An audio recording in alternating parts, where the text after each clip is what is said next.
Los trenes más veloces de la historia.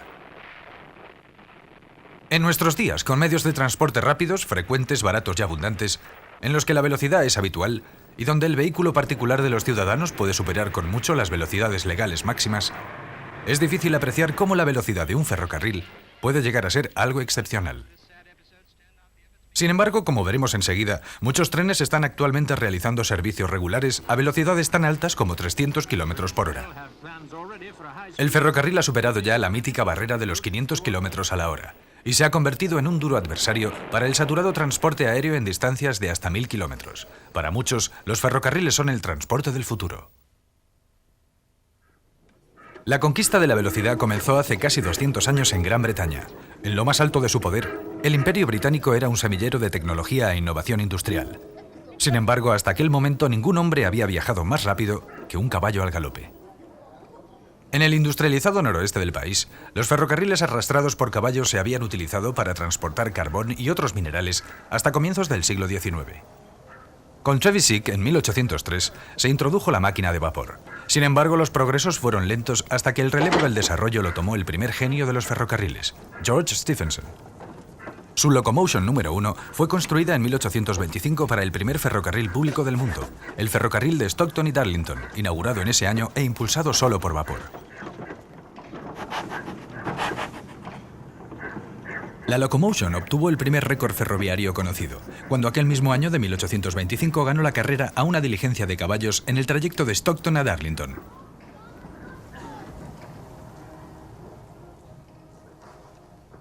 La Locomotion y sus hermanas eran caballos de hierro diseñadas para transportar cargas comerciales y consiguientemente no tenían una gran velocidad, pero obviamente fueron las máquinas más rápidas construidas hasta la fecha.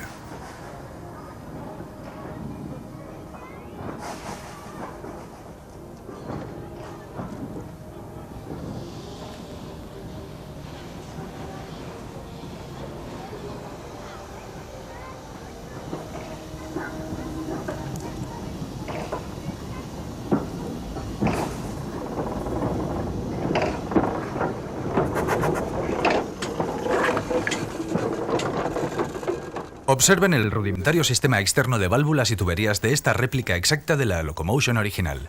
Provocaban una gran limitación en su velocidad. Stephenson y su hijo Robert se aplicaron al desarrollo de la locomotora de vapor durante la segunda mitad de la década, es decir, desde 1825. El progreso efectuado en 4 años fue increíble. La Rocket, construida en 1829, era completamente diferente a la Locomotion y fue diseñada ya pensando en las nuevas necesidades de velocidad. Apenas un año después de la apertura del ferrocarril Stockton-Darlington, se registraban los planos de lo que actualmente se considera el primer ferrocarril moderno interurbano, el Liverpool-Manchester.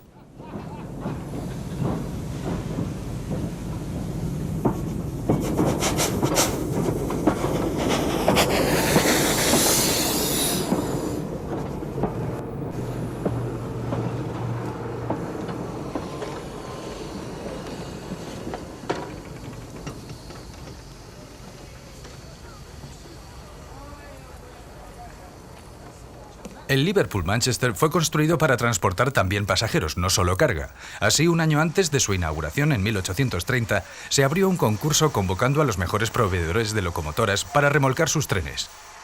Las famosas pruebas de Rainhill de octubre de 1829 son probablemente el más legendario evento ferroviario de todos los tiempos. Se presentaron 3 locomotoras. De 2 de ellas existen actualmente réplicas exactas, propiedad del Museo Nacional Británico de los Ferrocarriles en York. Solamente estas 2 fueron competitivas en las pruebas. La primera era la Novelty, de Timothy Hackworth. La podemos ver en cabecera de este tren.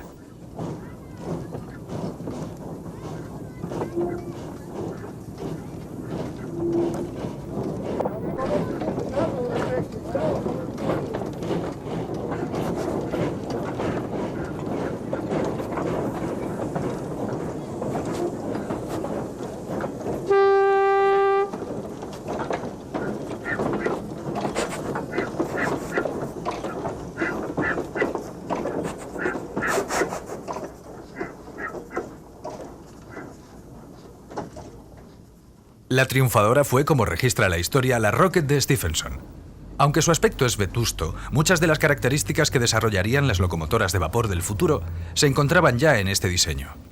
También de estas dos réplicas, la Rocket es la más potente y rápida, emulando a su antecesora.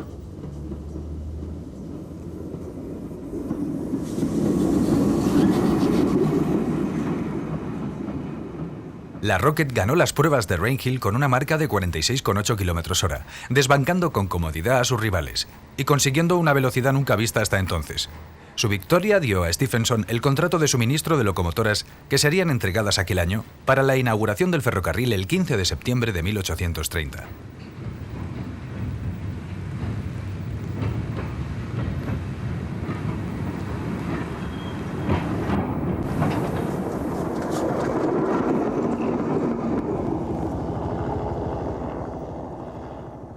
Pero aquella velocidad del Rocket, sumada a la falta de conocimiento sobre las capacidades de las nuevas máquinas, originó que el día de la inauguración del ferrocarril, el miembro del Parlamento de Liverpool, William Haskinson, fuera alcanzado por la Rocket, resultando gravemente herido.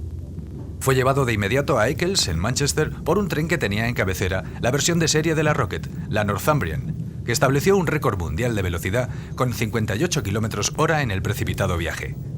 Desafortunadamente, todo fue en vano. Haskinson murió a causa de sus heridas. Fue la primera víctima mortal de un accidente ferroviario.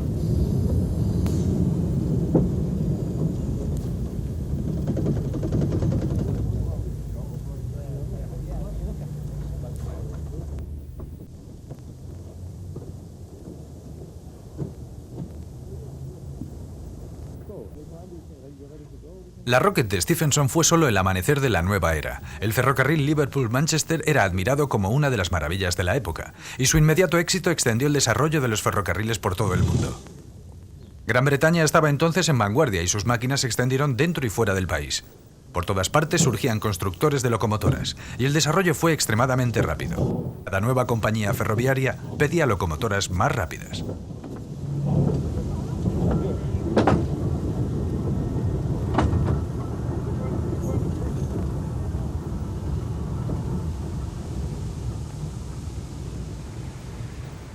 La terminal de Manchester del ferrocarril Liverpool-Manchester aún se conserva hoy día, y es aquí donde vemos la siguiente evolución de la saga de locomotoras de Stephenson, la Planet.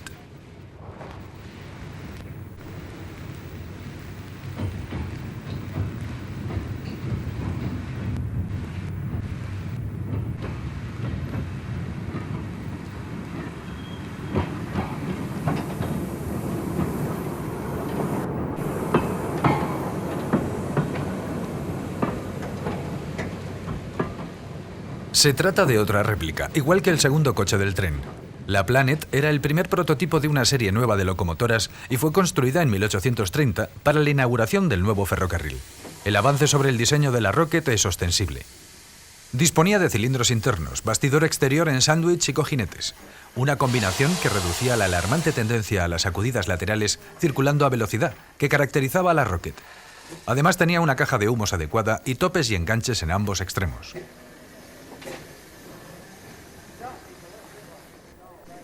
Esta réplica puede verse funcionando regularmente en el Museo de Ciencia e Industria de Manchester, que incluye la estación original de la línea Liverpool-Manchester dentro de su recinto.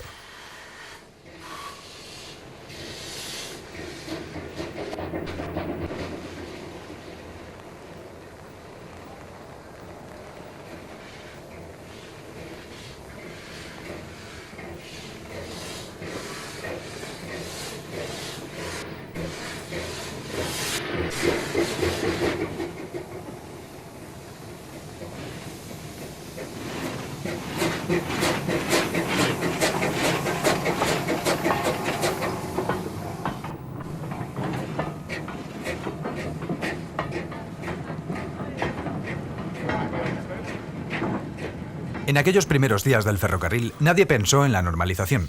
El menos normalizado en Inglaterra era el Great Western Railway, Gran Ferrocarril del Oeste, construido con un ancho de vía exagerado, 7 pies y un cuarto de pulgada, 2,14 metros, a instancias de su gran ingeniero Isambard Kingdom Brunel. Aquel gran ancho de vía facilitó la estabilidad de las locomotoras en una era en la que los descarrilamientos eran cosa diaria. Pero también condujo a locomotoras más potentes y anchas que en las demás líneas.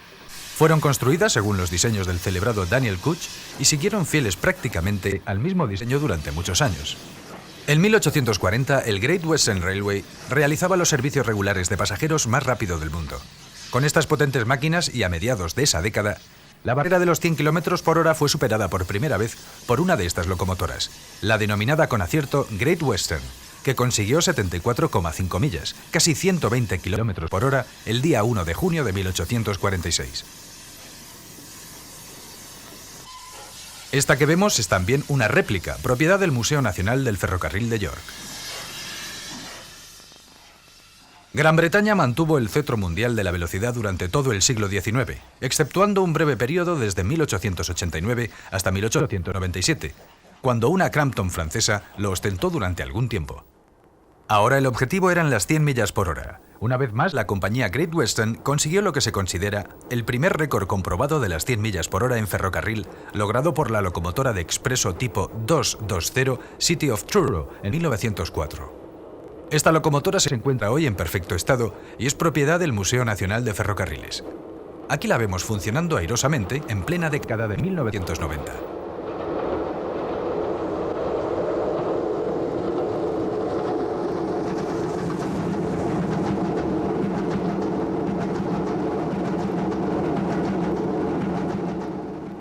El avance de la técnica del vapor vino como resultado de la lucha entre compañías. En el siglo XIX, Gran Bretaña era el país más competitivo del mundo, y sus compañías ferroviarias luchaban por captar a toda costa el tráfico disponible. A lo largo de 1880 y 1890, dos rutas rivales a Escocia habían competido sin tregua, ofreciendo tiempos cada vez más cortos de viaje. Eran auténticas carreras de ferrocarriles. A finales de siglo existía una rivalidad similar en las líneas navieras que atravesaban las rutas del Atlántico, y las dos compañías ferroviarias rivales que funcionaban en el suroeste del país hicieron lo mismo. Eran el London and South Western Railway y el Great Western Railway.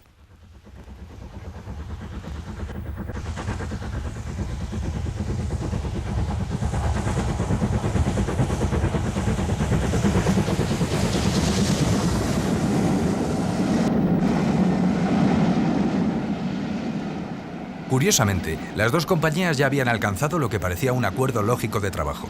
El South Western transportaría pasajeros y el Great Western el correo.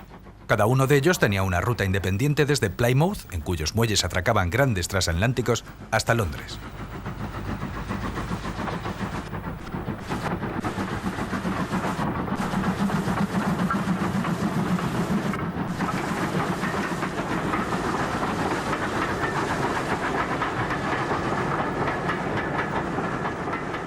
Pero el honor estaba en juego. Durante los primeros meses de 1904, las velocidades de los trenes fueron aumentando y los tiempos desde una estación término hasta la otra disminuyeron. El 23 de abril de 1904, la South Western llegó a Waterloo en 4 horas y 3 minutos, mucho menos que el Great Western. Pero exactamente una semana más tarde, la Great Western obtuvo su venganza, reduciendo en 7 minutos el tiempo de su rival. Era un viaje normal, pero para el siguiente tren, el del 9 de mayo de 1904, se preparó algo especial. El tren debía transportar el oro que traía un carguero alemán que había atracado en el muelle de Plymouth ese día, y el jefe de locomotoras de la Great Western, George Jackson Chatsworth, arengó a su dotación para que se emplearan a fondo en aquel viaje. El resultado hizo historia. Chatsworth se las arregló para que el muy conocido cronista de tiempos y velocidades de los ferrocarriles, Charles Bruce Martin, viajara en un vagón especial detrás del City of Truro, y en el descenso de Wellington Bank, en Somerset, registró una velocidad punta de 102,3 millas, 164,6 km/h.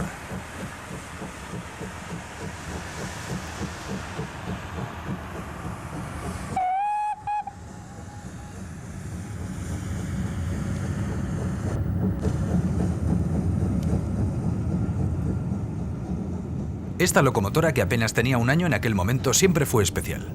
Hacía el número 2000 de las construidas en los talleres de la Great Western en Swindon, y fue una de las máquinas con las que se iniciaron los grandes planes de futuro de Chatsworth. A pesar de su hoy arcaico doble bastidor, tenía cilindros y válvulas de pistón modernos, y montaba la primera caldera en forma de uso de Chatsworth. Aunque ya jubilada con honores, aquí la vemos remontando airosamente rampas de nuevo en 1992.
Estas escenas la muestran funcionando con desenvoltura en el ferrocarril de Bodmin y Wadebridge, una zona de fuertes gradientes.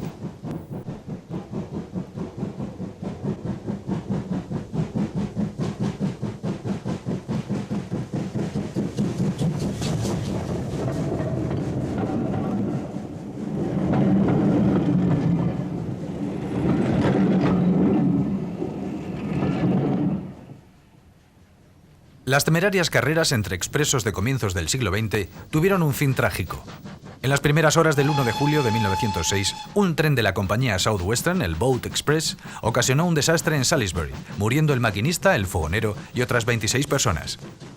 También murieron allí las carreras, que quedaron prohibidas. La Great Western afirmó que no volvería a intentar batir récords, falso como veremos.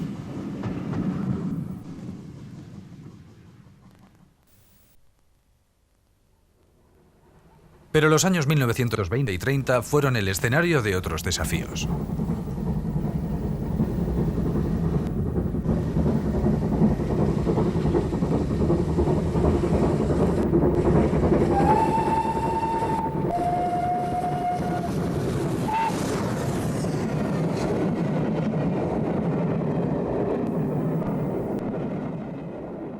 Esta vez, la Great Western proclamó que disponía del tipo de locomotora más potente de Gran Bretaña. Se trataba de la clase Castle, una tipo 230, recientemente construida y que fue exhibida en la exposición de Wembley de 1924 junto a la Flying Scotsman de la LNER, una máquina mucho más grande. Llevaba una placa que declaraba su mayor esfuerzo de tracción, la medida usual de potencia en la época. El resultado fue un desafío por parte de la LNER a la Great Western para comprobar tal superioridad, lo cual se consiguió.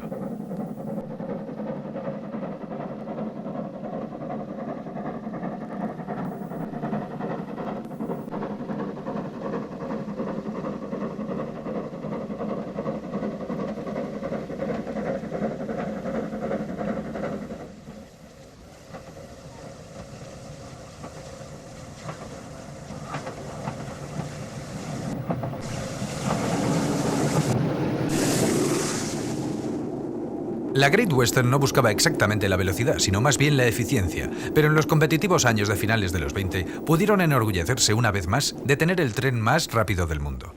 Este audaz calificativo fue ganado por el Cheltenham Spa Express, que cubrió las 77,3 millas finales de su viaje en 70 minutos, con una velocidad media de 66,2 millas, 106,5 km/h. Efectivamente, el tren más rápido del mundo en 1929. Estas imágenes de un noticiario del Cheltenham Flyer, como se le conocía popularmente, fueron filmadas a comienzos de la década de 1930, después de haber arrebatado el récord en 1931 a la Canadian Pacific. De hecho, el título del noticiario era Otro triunfo de velocidad para Gran Bretaña. El Cheltenham Flyer arrebata el récord a la Canadian Pacific.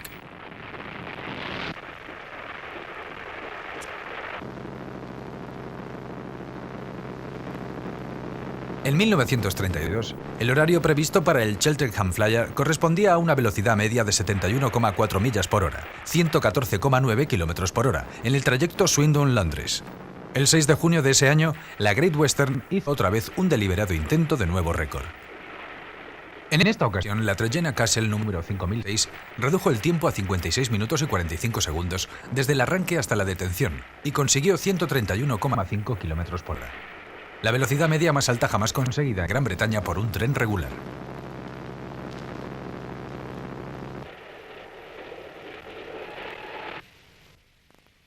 Pero la compañía LNER, orgullosa propietaria de la Flying Scotsman, que había sido humillada por la Castle de la Great Western, había aprendido bien la lección.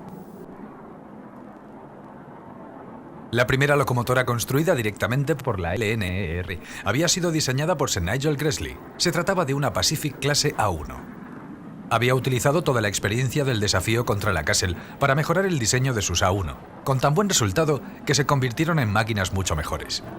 Fue el comienzo de la mayor dinastía de potentes locomotoras de expreso de alta gama del Reino Unido.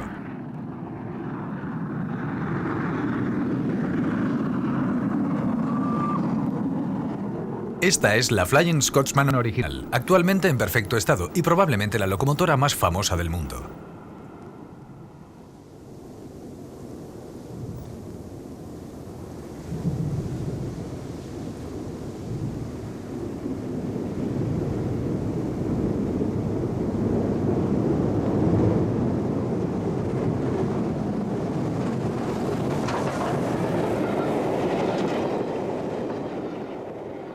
Pero en los años 1930 era famosa por una razón completamente diferente. La rivalidad en los servicios entre Inglaterra y Escocia se había desatado de nuevo entre la LNER y la LMS. La tracción diésel, en particular la tracción diésel alemana, estaba fijando nuevos niveles de velocidad y la gerencia de la LNER consideró al principio la posibilidad incluso de utilizar esta fuente alternativa de potencia para conseguir velocidades más altas. Sin embargo, el sistema alemán utilizaba trenes autopropulsados cortos y de poco peso, el famoso Flying Hamburger. Sir Nigel Gresley estaba convencido de que el vapor no se había desarrollado todavía hasta su máxima capacidad. Su primer paso hacia nuevas velocidades fue igualar con una locomotora ya existente los mejores récords en vigor. Escogió la Flying Scotsman y el 30 de noviembre de 1934 un tren de pruebas de 6 coches fue lanzado hasta las 100 millas exactas por hora, 160 km por hora, en el descenso del Stock Bank, la segunda vez que un tren británico rompía la barrera de las 100 millas. El diseño de su SA-1 ya había sido mejorado, resultando en la variante A3 con una mayor presión de caldera y más avanzado diseño de los cilindros. Se había pedido a los alemanes que ofertaran su mejor tiempo para el trayecto Londres-Newcastle, con un servicio diésel, y se había considerado que 4 horas y cuarto eran un objetivo factible. La LNER, sin renunciar a trenes más pesados de lo que eran capaces de impulsar los motores diésel, quería rebajar este tiempo.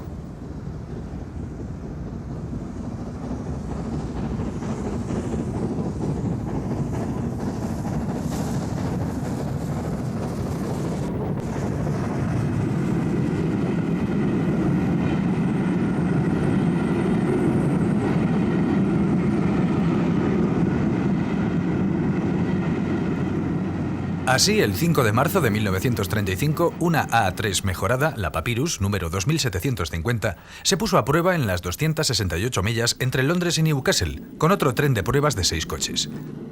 Consiguió lo que se esperaba de ella, alcanzando la ciudad del noreste en 3 horas 57 minutos, reduciendo el tiempo en el viaje de vuelta en 5 minutos menos, y fijando así el nuevo récord mundial de tracción vapor, en 108 millas, 173,8 km por hora, en el descenso de Stock Bank.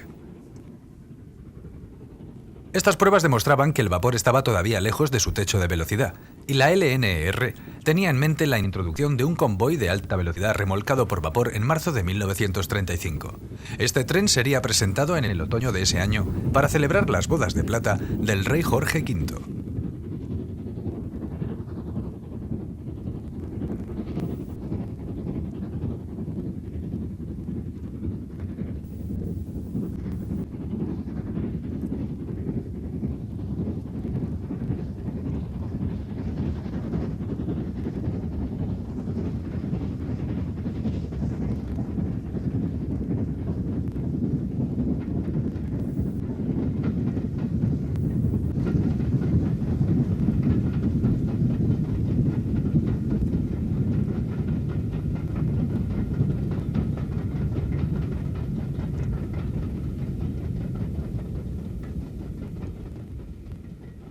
Los experimentos con la Flying Scotsman y Papyrus formaban parte de las investigaciones de Sir Nigel Gresley para conseguir velocidades más altas. El desarrollo del automóvil y del avión había inducido a los diseñadores ferroviarios a profundizar en la aerodinámica. Las pruebas en laboratorio, utilizando túneles de viento para medir el efecto de la resistencia del aire y experimentos con flujos de gas en las tuberías principales de vapor, condujeron al diseño de una versión mejorada de las Pacific A3, las soberbias A4.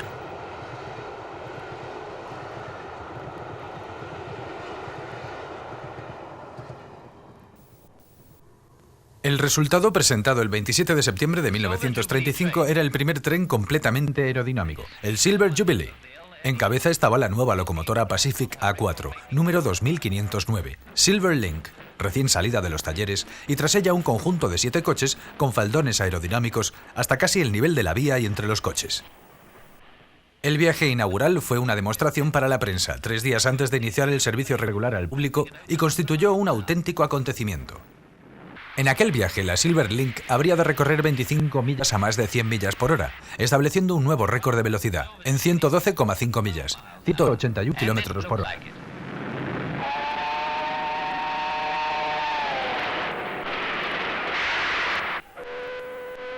Tal fue el éxito de las Pacific A4 que se presentó una serie más para el servicio general, incluyendo la Golden Eagle, Águila Dorada, La excitada voz del locutor del noticiero de la época nos lo indica todo. This is the type of engine that will work the Coronation Expresses and bring thousands down from the north to take part in the great celebrations. Las locomotoras aerodinámicas fueron también destinadas a otras líneas. Los festejos de la coronación de Jorge VI en 1937 originaron un virulento rebrote de la rivalidad entre la LMS y la LNER. Esta última puso en servicio el tren oportunamente denominado Coronation, de cuidadosa forma aerodinámica, remolcado por Pacifics A4, bautizadas al efecto con nombres de países miembros del Imperio Británico. La rivalidad entre la LMS y la LNER también se mantenía en las líneas del oeste de Inglaterra. Fue a principios de los años 30 cuando la LMS consiguió construir locomotoras de alta potencia tipo Pacific, es decir, de rodaje 231, que pudieran plantar cara con garantías a las A1 y A4 de la LNER. En 1936, la LMS solo disponía de 12 de tales ejemplares, cuya serie fue denominada Princess Royal. De ellas, solo 2 han llegado hasta nuestros días. Esta es una, la Princess Elizabeth.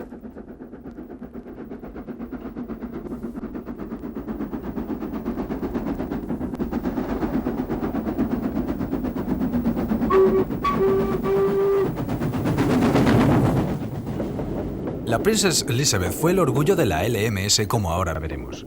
Fue la construida en segundo lugar de su clase y uno de los 2 prototipos hechos siguiendo el diseño de Sir William Steiner. La línea principal de la LMS estaba constituida por los 645,8 kilómetros que enlazaban London Euston y Glasgow Central. Su locomotora Cameronian, la número 6113 de la clase Royal Scot, había hecho este trayecto sin paradas en 1928 y ostentaba el récord mundial del recorrido más largo sin paradas efectuado por locomotora alguna.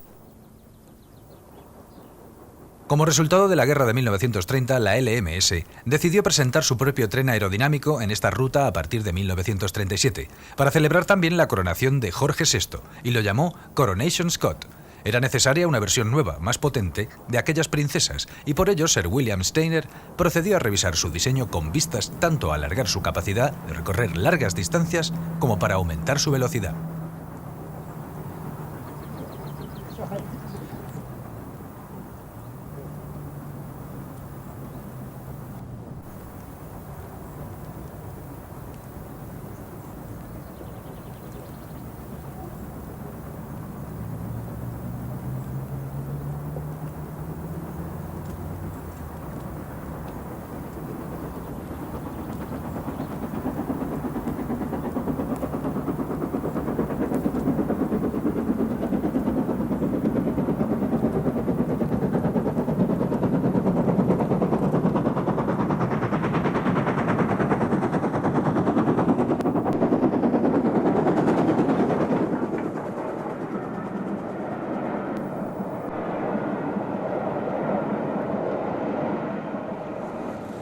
El 16 de noviembre de 1936, el Princess Elizabeth se puso en marcha en la línea principal de la costa oeste, en cabeza de un tren de 230 toneladas.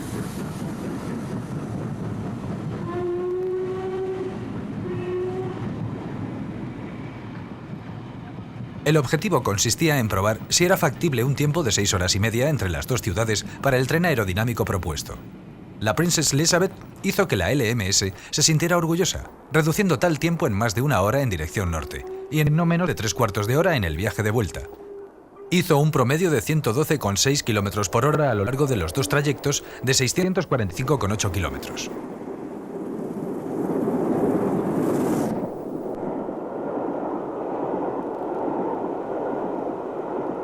Para la LMS, el resultado de todo ello fue doble: la introducción del Coronation Scot el 5 de julio de 1937 y un nuevo intento de batir el récord de velocidad.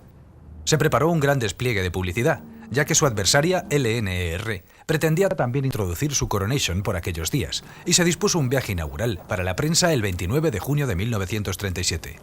La nueva locomotora Coronation 6220 batió el récord de velocidad por tracción vapor en este viaje, alcanzando 114 millas, 183,4 km por hora justo antes de Crewe.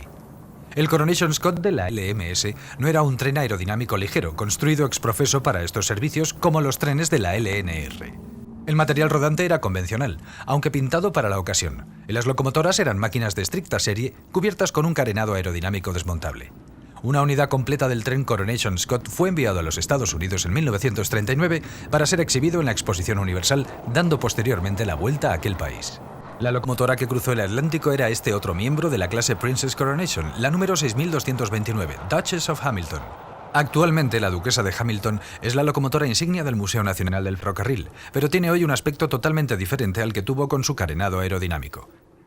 En su día fue construida para serle aplicado el carenado sobre la estructura, pero Sir William Steiner en el fondo nunca estuvo convencido, a diferencia de Sir Nigel Cresley, de las ventajas de estos postizos, y con la excusa de ciertos requisitos de mantenimiento en tiempos de guerra, hizo que retiraran la envoltura, dejando al descubierto una máquina convencional muy elegante. Se construyeron un total de 38 grandes Pacifics de Steiner, algunas de las cuales se conocieron como clase Princess Coronation, Duchess o City, y remolcaron los expresos en la costa oeste hasta el final de la era del vapor en los años 60.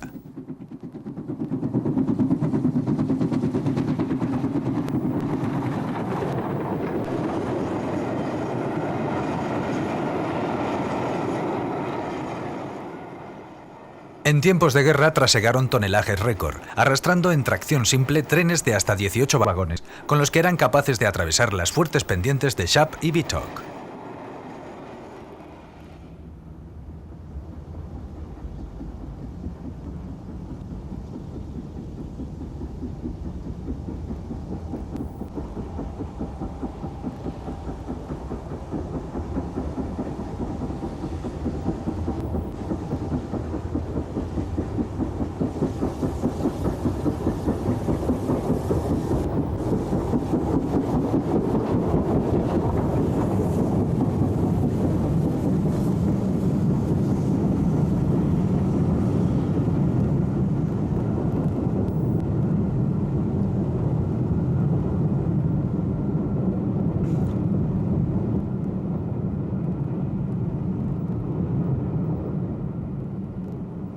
La Duchess of Hamilton permaneció 4 años en los Estados Unidos durante la guerra, volviendo solamente cuando ya las rutas marítimas fueron seguras de nuevo. Durante aquella época fue equiparada a diversas máquinas norteamericanas de la mayor categoría. Los Estados Unidos habían estado en cabeza de los trenes de alta velocidad en la década de 1930, y el desarrollo de las máquinas de vapor y diésel había sido rápido debido a la naturaleza competitiva de sus grandes compañías ferroviarias.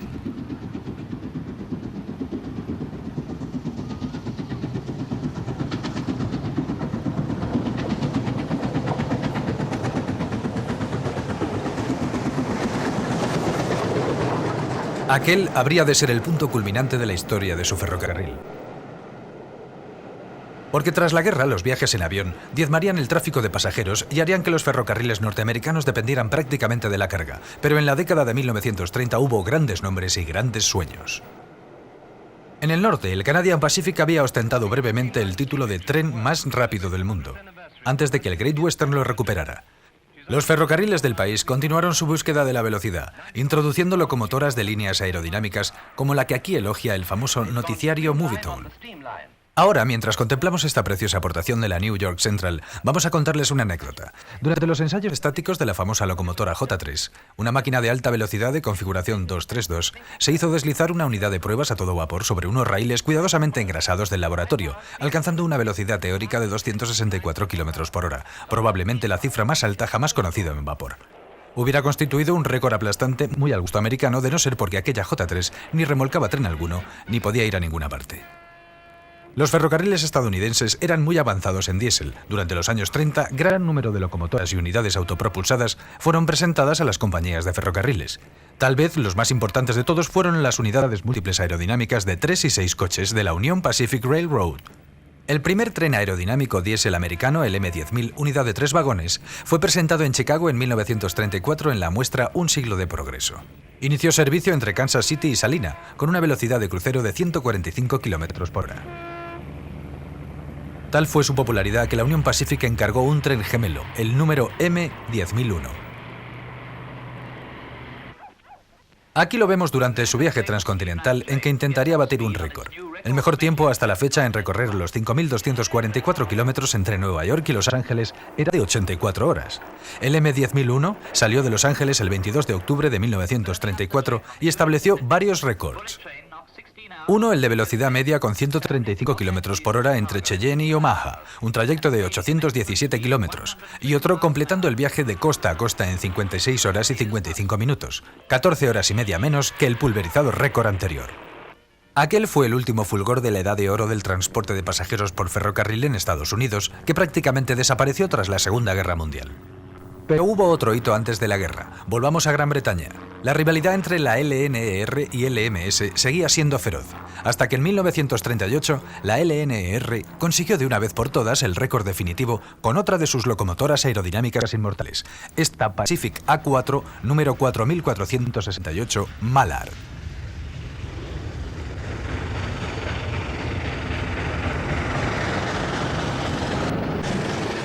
La Mallard es hoy en día una leyenda viva. Reside en el Museo Nacional del Ferrocarril en York, junto a la línea principal de la costa este por la que circuló y en la que se forjó su leyenda.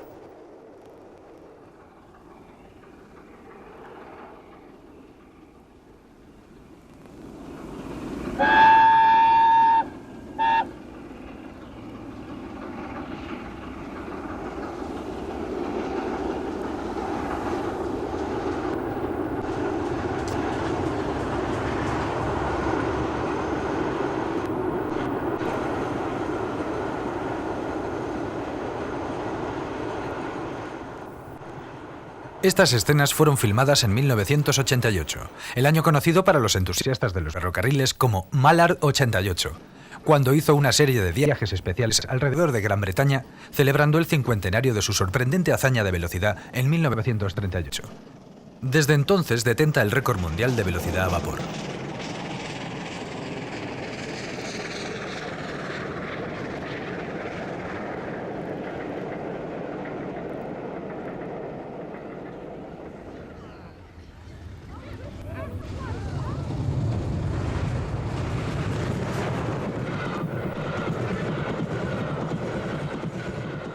La proeza se logró el domingo 3 de julio de 1938, cuando un tren especial que iba aparentemente a realizar unas supuestas pruebas de frenado fue lanzado a máxima presión de vapor por el famoso tramo descendente de la línea principal de la costa este desde Stoke hasta Peterborough.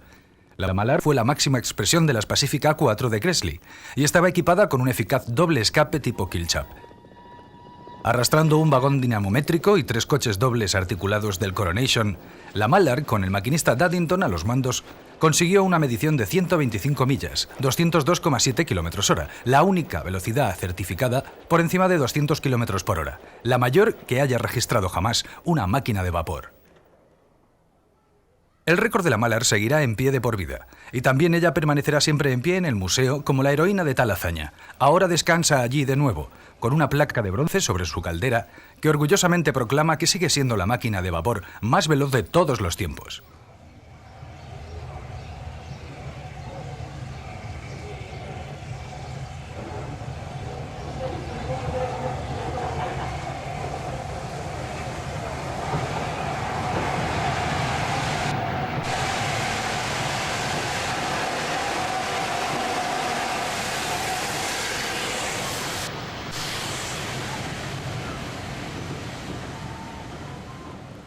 Tras la Guerra Mundial, los ferrocarriles británicos, devastados por los ataques aéreos, tardaron años en recuperarse.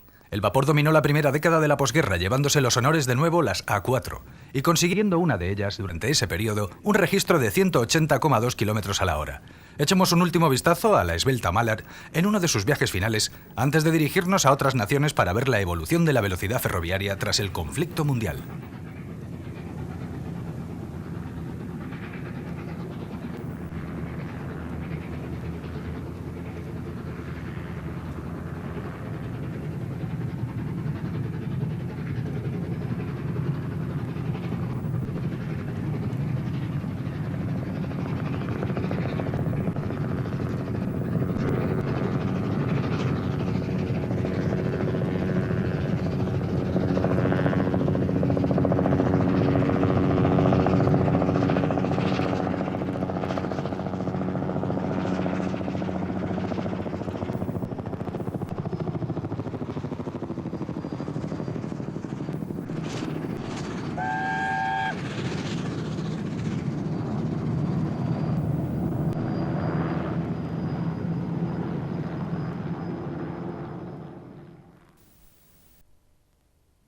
La nueva era de los ferrocarriles comienza en la segunda mitad del siglo XX y se inició en Japón, pionero de la alta velocidad.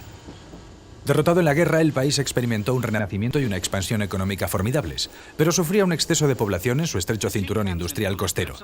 Sus viejos ferrocarriles, construidos con un ancho de vía métrico inglés de 3 pies y 6 pulgadas, es decir, 1067 milímetros, sufrieron la sobrecarga del boom económico. En particular el Tokaido, línea Tokio-Osaka, que disponiendo solo del 3% del kilometraje de la red japonesa, debía soportar casi una cuarta parte del tráfico total. Se tomó una solución drástica, construir un nuevo tendido en el ancho de la vía estándar del resto del mundo. Una vez inaugurada en los Juegos Olímpicos de Tokio en 1964, este nuevo Tokaido se convirtió en una de las maravillas ferroviarias del mundo. El nuevo Tokaido fue diseñado para una velocidad máxima de 210 km por hora y carecía de señalización convencional. Toda la información se representa en una pantalla en cabina. El inmediato éxito condujo a proyectar líneas Shinkansen adicionales, cuyos trenes eran popularmente conocidos como los trenes bala. La siguiente inauguración tuvo lugar en 1972. Cada nueva línea era capaz de mayores velocidades regulares, alcanzándose los 300 km por hora, 186,2 millas por hora en 1993. En 1991, el récord de velocidad del Shinkansen fue registrado en 336 km por hora, una marca que en esa época ya había sido batida por los trenes europeos, como luego veremos. La otra nación derrotada en la Segunda Guerra Mundial, Alemania, siempre estuvo en la vanguardia ferroviaria. Un prototipo de automotor eléctrico, AEG, consiguió no solo el récord en tracción eléctrica, sino el absoluto de velocidad mundial. Ocurrió en 1903, un año antes de que la humeante City of Truro lograra las primeras 100 millas por hora. Los 210 km hora que registró el AEG ya nunca serían superados por locomotora de vapor alguna. También fue un evento internacional el que devolvió a la actualidad la velocidad en las vías alemanas con motivo de una exposición internacional celebrada en Múnich en el verano de 1965. Se puso a prueba una locomotora eléctrica E03 en una demostración para la prensa. Esta fue la primera operación no experimental de 200 km por hora en Alemania. La E03 cubriría los 70 kilómetros entre Múnich y Ansberg en 26 minutos justos, de arranque a parada, con una media de 140,8 km por hora. La serie 103, como se denominó finalmente a las hermanas de la E03, fueron las primeras locomotoras de alta velocidad de Alemania en la posguerra. Una de ellas, la 103-118, logró el récord de locomotoras eléctricas alemanas el 13 de septiembre de 1973, con 252,9 km por hora, arrastrando 3 vagones experimentales. Pero estos progresos alemanes produjeron algo más, un gran debate nacional sobre el verdadero valor de la alta velocidad. A la Deutsche Bundesbahn le costó obtener permiso para construir líneas de alta velocidad. Una de ellas era la Mannheim-Stuttgart, autorizada en 1977, inaugurada parcialmente en 1987 y no terminada hasta 1991.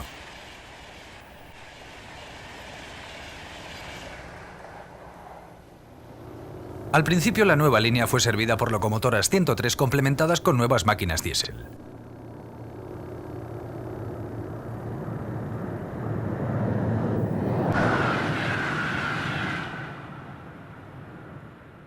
La línea estaba preparada para 300 km por hora, pero su larga gestación obligó a pactar que su uso quedara compartido con trenes de carga y otros convoyes de pasajeros. Sin embargo, se había logrado por fin construir trenes de alta velocidad.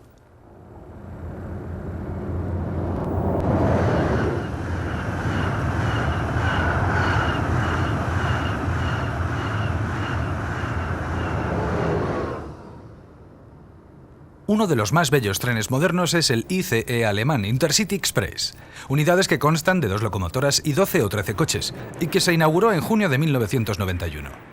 Aquí le vemos discurrir en paralelo a la carretera de Philipsberg al sur de Mannheim.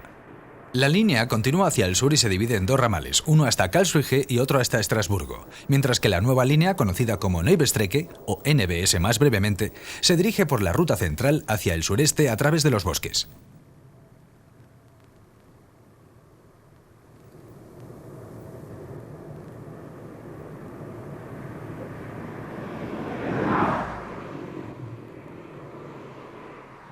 Presiones medioambientales y complejas leyes autonómicas de planificación afectaron al trazado del NBS. Tuvo que conectar e incluso recorrer líneas ya existentes, como esta de Neulesham, y buena parte del trazado debió discurrir por túneles y trincheras, lo que decidió a sus diseñadores a volcarse en el confort del tren, que dispone de programas de radio, televisión y música embarcados y captados, más 2 programas de vídeo. Sus coches, como los del AVE español, están presurizados para evitar los efectos de los túneles y del cruce con otros trenes.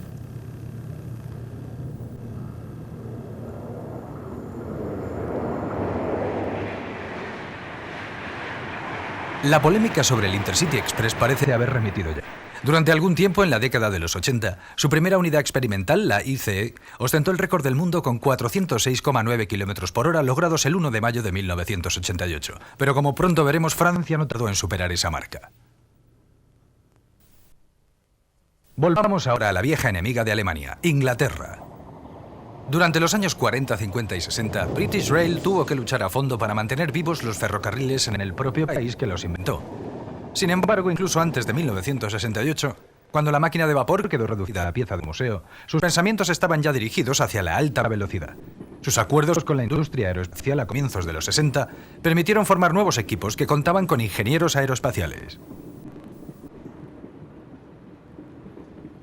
Fueron ellos que partían sin el concepto tradicional de los ferrocarriles en su mente, quienes produjeron un proyecto revolucionario. El APT, tren avanzado de pasajeros de 250 km por hora, construido en materiales ligeros, y un nuevo sistema de suspensión activa que dirigiría a los trenes facilitando su inscripción en las curvas. Además, los vagones se inclinarían automáticamente sobre sus bogies, permitiendo al tren negociar las curvas existentes sin necesidad de adaptarlas para alta velocidad. La inclinación le daría además al pasajero la impresión de una velocidad más baja de la real. Este noticiario muestra el prototipo del APT, tal y como se dio a conocer. Estaba impulsado por turbinas de gas situadas en el centro del convoy y era un auténtico laboratorio móvil. Fue tratado como secreto de Estado hasta 1975, en que se le permitió circular por la línea principal, antes perteneciente a la Great Western, y estableciendo un nuevo récord de velocidad británica de 152 millas, 244,6 km por hora, entre Swindon y Reading el 10 de agosto de 1975. El prototipo del APT era el preludio de una nueva serie de trenes basculantes para la línea principal de la costa oeste. Se pusieron a prueba más prototipos, antes de abrir con estos trenes el denominado servicio escuadrón previstos para 1981. Pero el resultado final fue un fracaso. Los prototipos sufrían todo tipo de averías y se convirtieron en el blanco de las burlas de la prensa.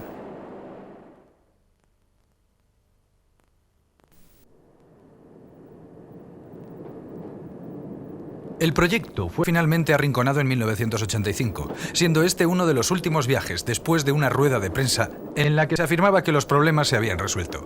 La línea principal de la costa oeste no se recuperó nunca.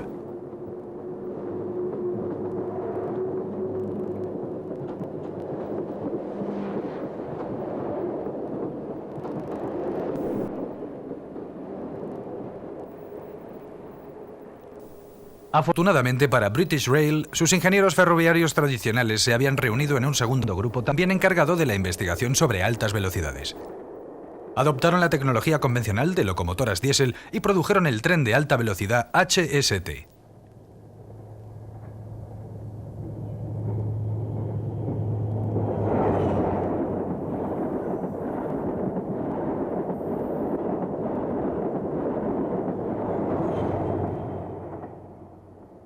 El equipo de este tren de alta velocidad era el polo opuesto del que había diseñado el APT. Seguían la técnica ferroviaria tradicional, excepto en que proyectaron dos locomotoras, una en cada extremo del tren.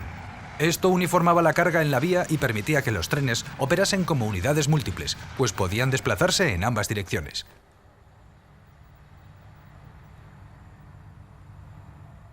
El desarrollo del HST, tren inglés de alta velocidad, fue breve. Apenas transcurrieron 2 años desde el inicio del proyecto hasta la presentación del prototipo, que inmediatamente fijó el nuevo récord mundial de velocidad con tracción diésel en 230 km/h el 11 de junio de 1973.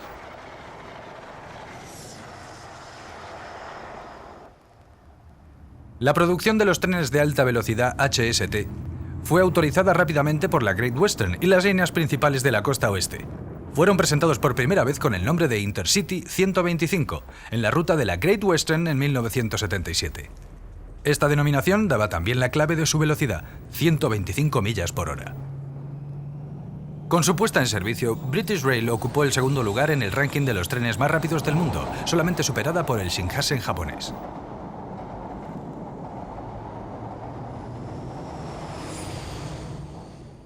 Sin embargo, el objetivo prioritario de British Rail era la electrificación de todas sus líneas principales. La línea principal de la costa este recibió su catenaria en el curso de una década, lo que desplazó al Intercity de la cresta de la ola.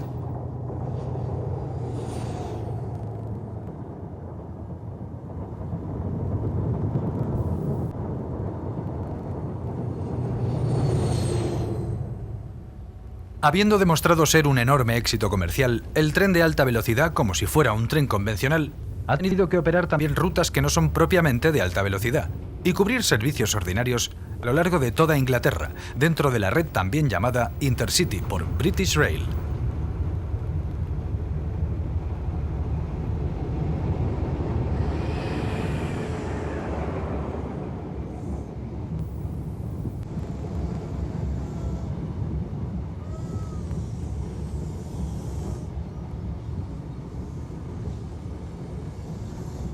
Anteriormente eran otras máquinas diésel las que cubrían estos servicios, pero hoy han sido destinadas a locomotoras de apoyo de la siguiente generación de trenes de alta velocidad de British Rail, cuando circulan por líneas no electrificadas.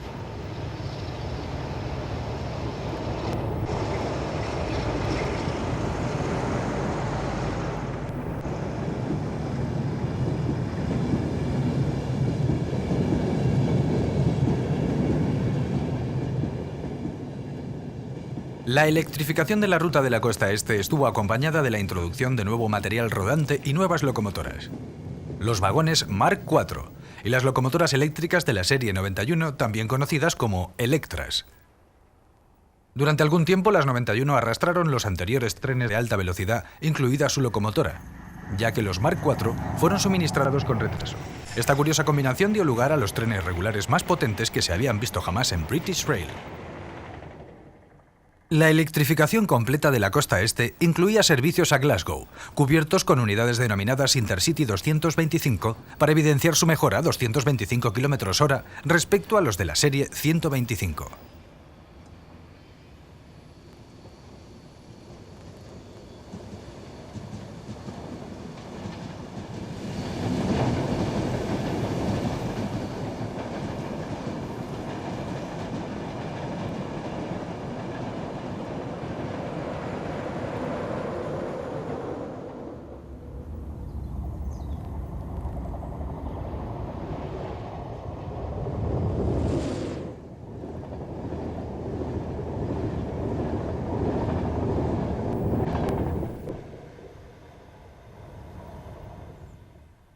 El 225 utiliza una locomotora independiente que puede también remolcar otros trenes, como se puede ver aquí.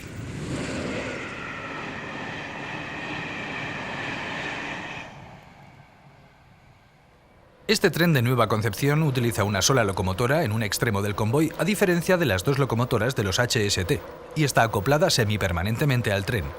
En el otro extremo del tren está el DVT Driving Van Trailer, vagón no motorizado con cabina de conducción y espacio para correo y paquetes. La locomotora 91 puede operar en tracción múltiple.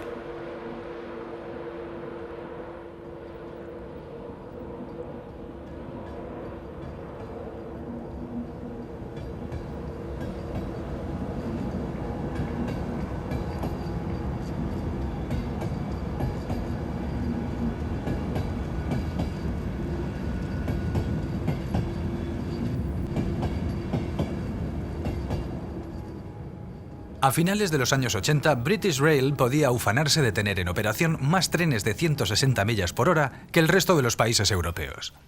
Para colmo, una Electra Serie 91 consiguió el nuevo récord británico de velocidad, 260,10 km/h, exactamente en el mismo punto de la línea principal de la costa este en que la Mallard estableció su histórico récord de tracción vapor.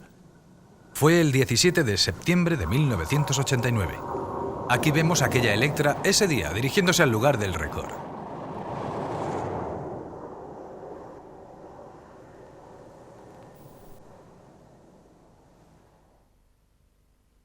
Pero ahora dirijamos nuestra atención al que es tal vez el más conocido de los trenes de alta velocidad, el tren francés TGV, abreviatura de Train à Grande Vitesse. Aquí vemos uno de sus primeros ejemplares sobre la playa de vías de la terminal norte de la estación de París-en-Lyon.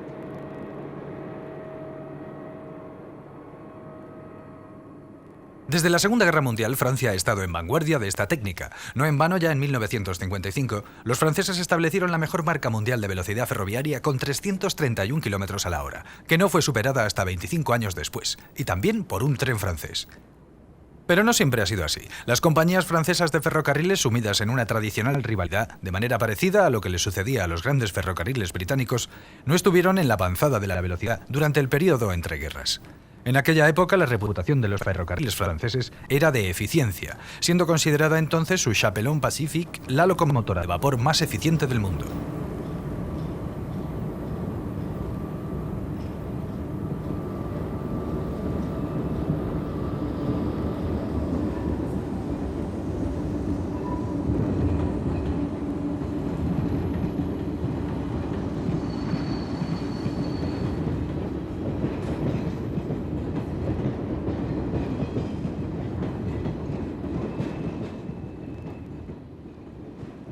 Sin embargo, mientras que Alemania y los Estados Unidos estaban explotando la tecnología diésel para producir trenes más rápidos sobre las vías tradicionales, en Francia se contemplaba la electrificación como el camino a seguir, y a pesar de estar limitada la tracción vapor a 120 km por hora, unas pruebas justo antes de la guerra, en 1938, dieron como resultado 185 km por hora con una locomotora eléctrica.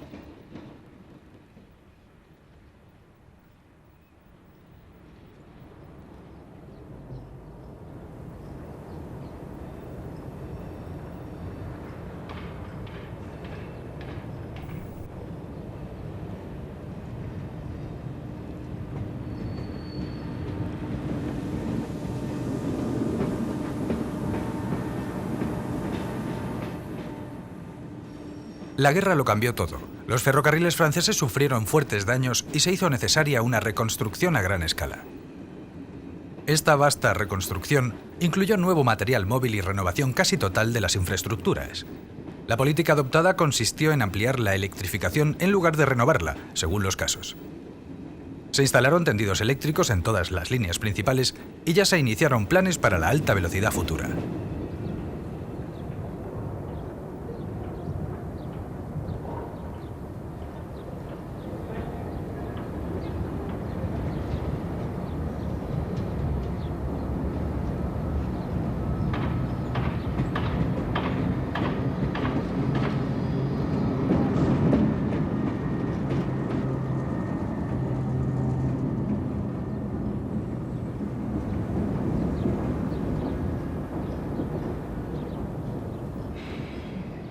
Muchas líneas francesas tradicionales eran adecuadas para velocidades más altas de las que se utilizaban, y aquella reconstrucción permitió ponerlas al día.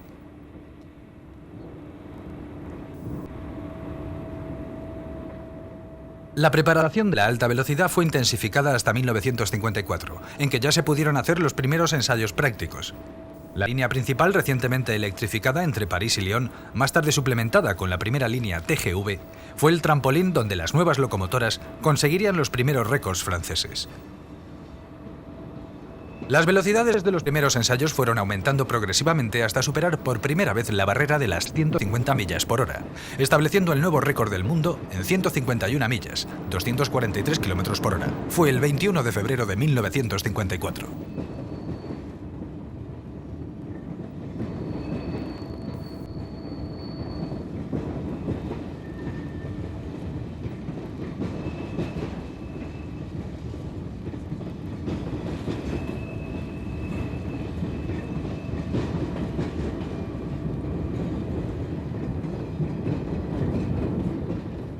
Una vez lograda esta primera meta, los ingenieros franceses se dispusieron a probar cuál sería el máximo en la práctica.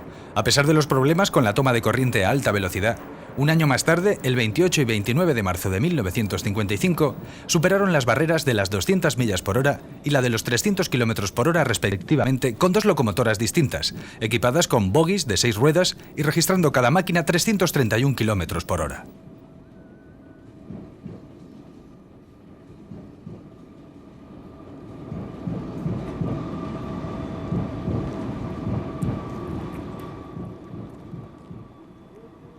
Se demostró así que la electrificación podía producir trenes de muy alta velocidad, de manera que la SNCF puso en marcha un plan para aumentar las velocidades, aunque solo destinado en principio a elevar las velocidades medias en toda la red. En 1967 se inició el servicio diario de 200 km por hora en una parte de la línea principal de París a Toulouse. Pero las investigaciones de los ingenieros franceses les llevaron al convencimiento de que la forma más eficaz de utilizar las posibilidades de la alta velocidad consistía en construir líneas completamente nuevas para uso específico de la gran velocidad, dejando los tendidos tradicionales para tráfico local y carga. Así nació la TGV. El concepto consistía en construir líneas nuevas en campo abierto, pero compartiendo la vía con el tráfico tradicional en el terminal del trayecto. Desde la estación de Lyon, la ruta del primer TGV circulaba sobre la infraestructura existente durante los primeros 29 kilómetros hasta las afueras de París, y allí tomaba la nueva línea de alta velocidad, construida al efecto con un recorrido de 417 kilómetros en dirección sur. Comenzando desde cero, los ingenieros pudieron efectuar su planificación sin las limitaciones de tener que aprovechar el tendido existente. La nueva línea estaba destinada a tráfico de larga distancia, así que en lugar de buscar núcleos de población para aprovechar su tráfico, fue trazada evitando ciudades y pueblos. En su ruta solamente hay dos estaciones intermedias, Masson y Montcharin-Marceau-les-Mines, evitando acercarse hasta la más pequeña aldea a menos de 240 metros.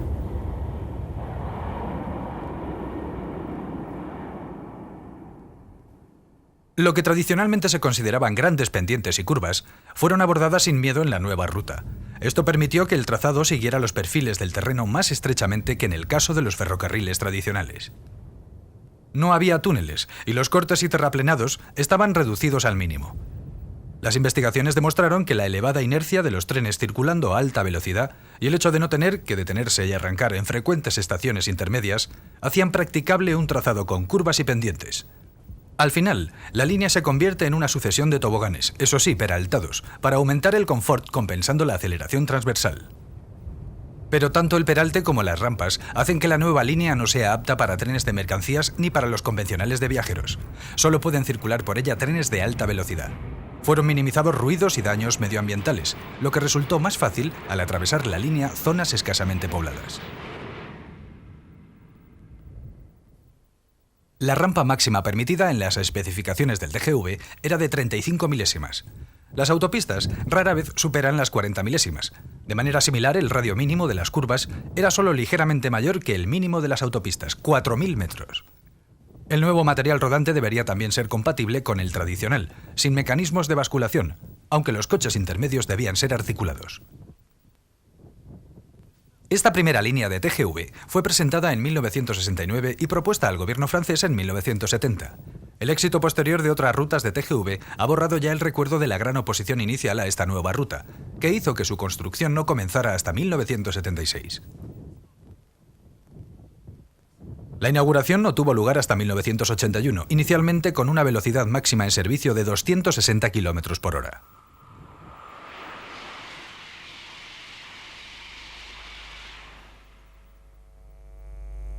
Y fue con otro récord del mundo como se inauguraron los servicios de TGV. Se construyó una plataforma de observación para la prensa sobre este puente en Pasilly, el 26 de febrero de 1981, para contemplar a la unidad número 16 pasando por debajo a una velocidad de 380 km por hora, 7 meses antes de la inauguración pública de este nuevo ferrocarril.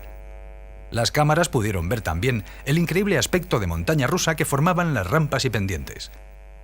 Las velocidades medias para inaugurar los servicios fueron gradualmente aumentadas, así como la velocidad máxima, que llegó a 270 km por hora en 1983.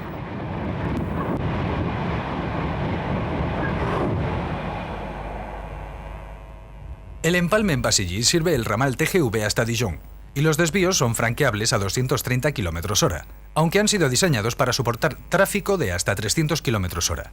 El empalme es, naturalmente, del tipo de salto de carrera.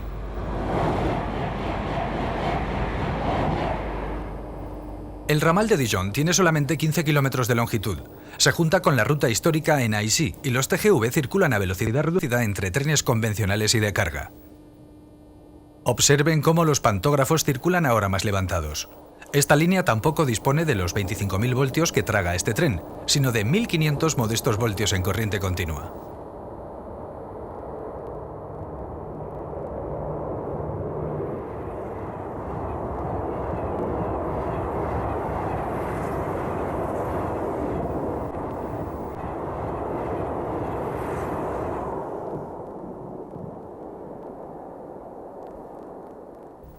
La segunda línea TGV tenía que haber sido la de París a los puertos del Canal de la Mancha, pero el gobierno laborista inglés de los años 70 canceló las obras en el túnel del canal y la atención francesa se dirigió entonces a la parte occidental del país.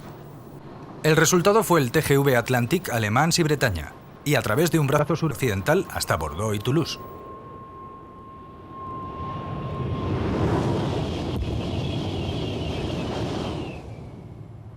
Compartiendo el trazado con las autopistas en gran parte de su recorrido y atravesando campos poco accidentados, el TGV-A tiene pendientes modestas entre 15 y 25 milésimas.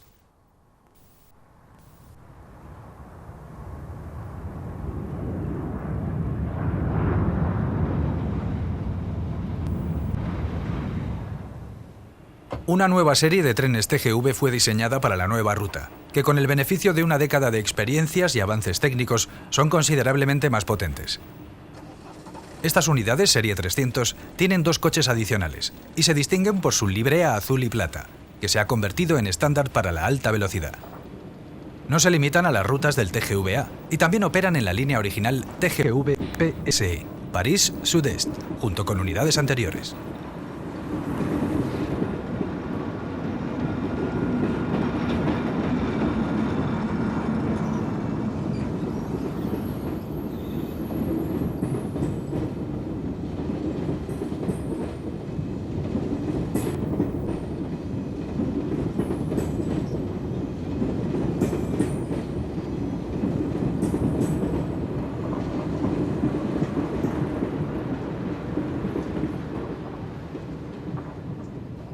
La experiencia enseña.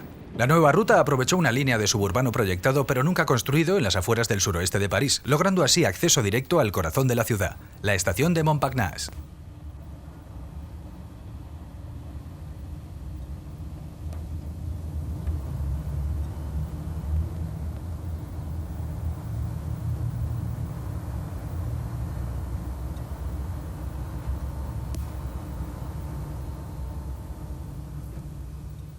Una vez más, las unidades son articuladas, lo cual hace que los vagones adyacentes no oscilen independientemente, sino juntos.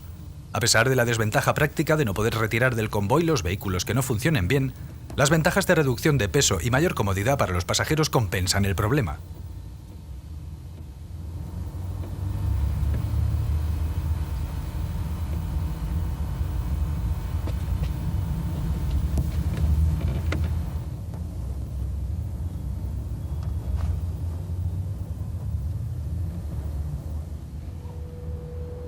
Una de estas unidades tiene actualmente el récord del mundo de velocidad.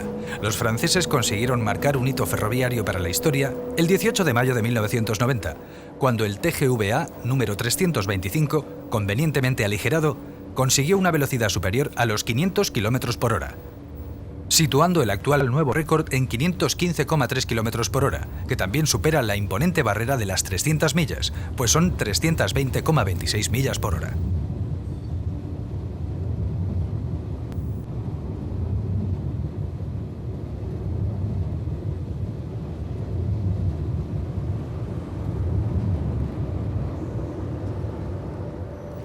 Durante los 15 primeros kilómetros, la velocidad está limitada a 200 km por hora y a 270 a lo largo de los túneles situados una vez pasado Châtillon. Fueron construidos cumpliendo las peticiones de los verdes.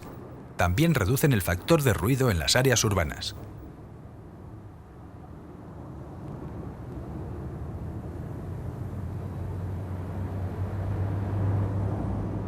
El mantenimiento se efectúa en Châtillon y las unidades se conservan en un estado inmaculado. Los franceses naturalmente están muy orgullosos de lo que han conseguido con sus TGV.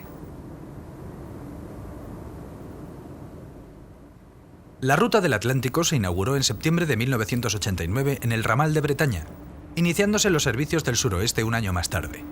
Todos los trenes inician su recorrido en la estación de Montparnasse.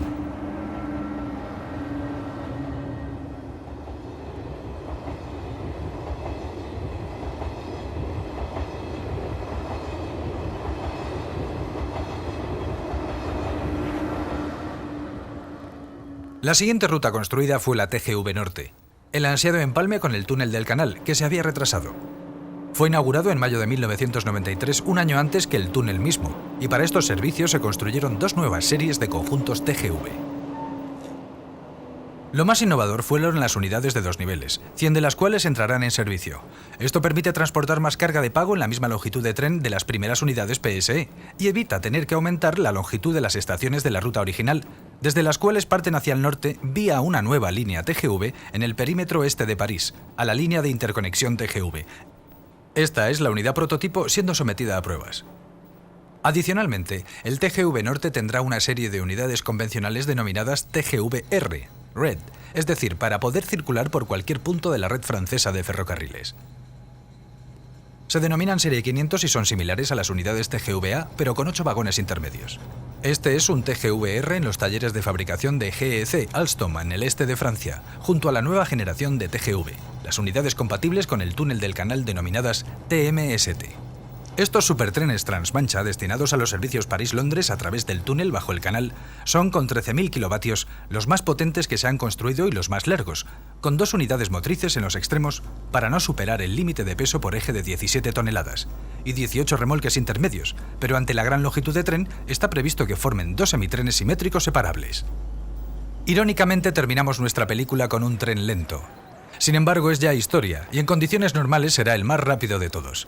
El primer TMST, que ha llegado desde Francia hasta Gran Bretaña a través del túnel del canal en junio de 1993, remolcado por una humilde máquina diésel francesa, ya que el túnel no está todavía electrificado.